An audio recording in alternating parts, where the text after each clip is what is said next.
This week is intended to make visible the work that often goes under-recognized, erased, or undervalued. Work led by and for Black girls and gender-expansive youth. Why? Because every issue is a Black girl issue. Every issue impacts the lives of Black girls and gender-expansive youth, and they have the solutions to move us toward a more just and liberated future. We deserve to be in these places that we have labored to produce, that there is space for us in these institutions. We bring so much to the table. Throughout history, really, Black folks have always been there to support and teach and engage Black folks. Elections matter. Who we place in positions of power matter. Your individual vote, it matters.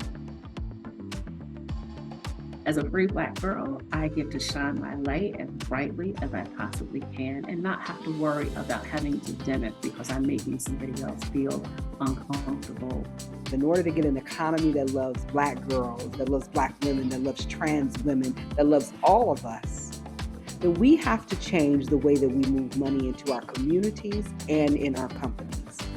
And as with many things, we find that Southern Black girls are often overlooked and they lack opportunities to kind of find their on-ramps to entrepreneurship. Most people think that healing is being silent. I think of healing as being something that happens internally, and then it is projected outwardly. I think the most important thing is to help others. Find two people you can mentor, partner with other entrepreneurs if you can, collaborate, and give back. I guess use that emergent strategies in your company and into building a Black girl economy. We have the human right to raise our children in safe and healthy environments. Women should be able to be safe and have a safe space where reproductive justice can be a comfortable topic of discussion and have a full protection over their own rights. Policy has been weaponized against communities of color, specifically Black community. How can we make sure that Black women, femmes, and girls are at the center of policy and how it's crafted? And that we're not leading with policy, but the solutions were already crafted in community.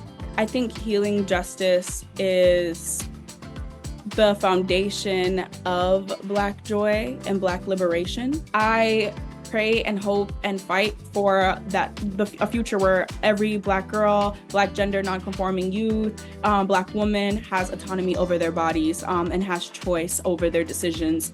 I think it's so important to know where you've come from and know the work of your ancestors. This work is not instant.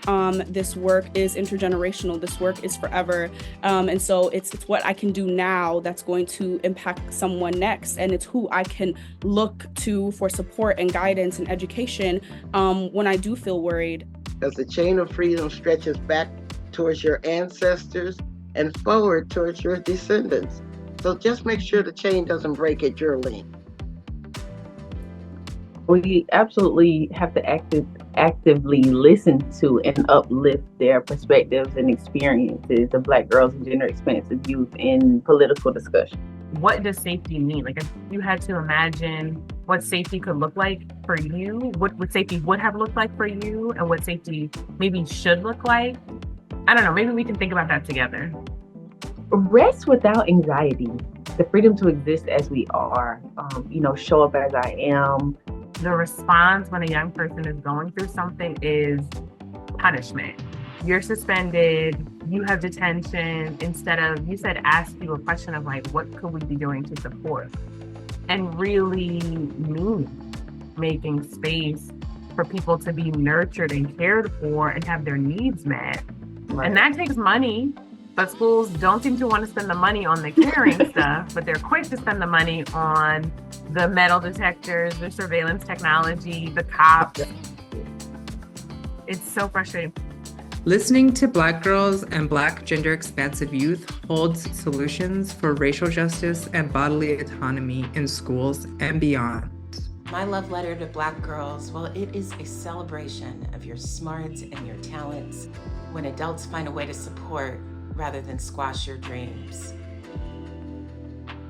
All of these issues are everyday a priority. It's not just at this one pivotal moment.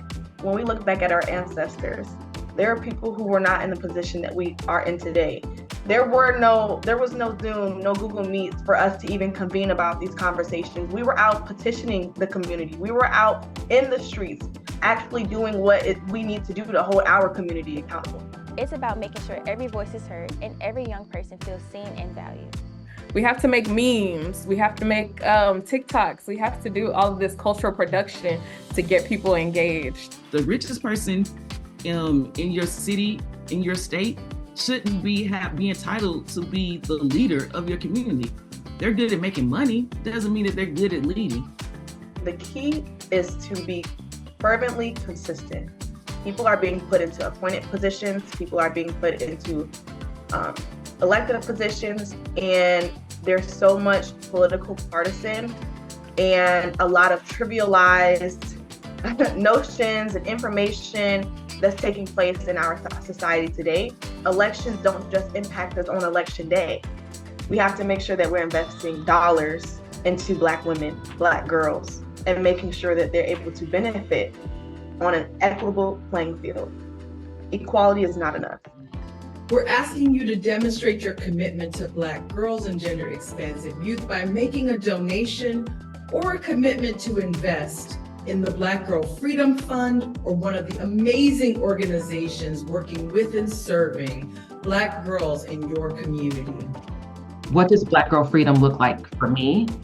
And, the ability for us as Black girls, Black women to be authentically ourselves and have opportunities to grow and to thrive is what my dream is. Black girls and Black people knowing that we are enough just as we come. I lived out the Black entrepreneurship dream of growing and scaling a national company. My Black Girl Freedom dream is that Black girls and young femmes across the globe recognize that the limitations placed on them are lies and unjust. That Black girls are thriving and that Black girls know that they have a whole sea of people who love them and who are willing to uplift them when they feel like they're down. I believe that every little Black girl and every girl who looks like me, every girl who's even my age now, I just want them to be able to see someone who looks like them and say, I know that I can become that. Even though they may not see it a lot, they see one person and that just inspires them just to do their very best.